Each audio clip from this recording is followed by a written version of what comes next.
And ఈ video ఎవరైతే పూర్తిగా చూసారో వాళ్ళకైతే ఒక మంచి విషయం అయితే చెప్పాలనుకుంటున్నా. ఏంటంటే మీరు అరుణాచలం టెంపుల్‌లో ఎప్పుడైతే గిరి ప్రదక్షిణ స్టార్ట్ చేస్తారో అప్పుడే మీ మనసులో ఏదైతే కోరుకుంటుందో అది బలంగా కోరుకొని అక్కడ గిరి ప్రదక్షిణ అయితే స్టార్ట్ చేయండి. మొత్తం 8 లింగాల దర్శనం అయితే చేసుకోండి. మొదటిగా ఇంద్రలింగం నుంచి స్టార్ట్ చేస్తే ఈశాన్య లింగంతో 14 కిలోమీటర్ల గిరి ప్రదక్షిణ అనేది కంప్లీట్ అవుతుంది.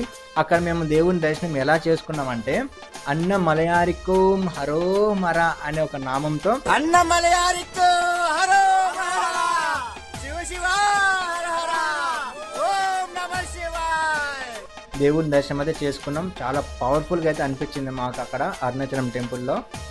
అండ్ ఈ నామం ఏదైతే ఉందో అది మాకు పెరుమల్ సార్ అయితే చెప్పారు, ఇన్స్పెక్టర్ సార్ అక్కడ. ఆ సార్ చెప్పాడు. ఆ సార్తో ఫోటో దిగడం అయితే మర్చిపోయాము. బట్ ఫోన్ నెంబర్ అయితే తీసుకున్నా. ఎప్పుడు చెన్నై వచ్చినా మెరీనా బీచ్కి వచ్చి కాల్ చేయి, నేను వస్తా అన్నారు. వీళ్ళైతే ఖచ్చితంగా మెరీనా బీచ్కి వెళ్ళి సార్ని అయితే కాల్ చేస్తాము. అండ్ ఈ వీడియోలో ఏదైనా తప్పుగా మాట్లాడి ఉంటే క్షమించండి.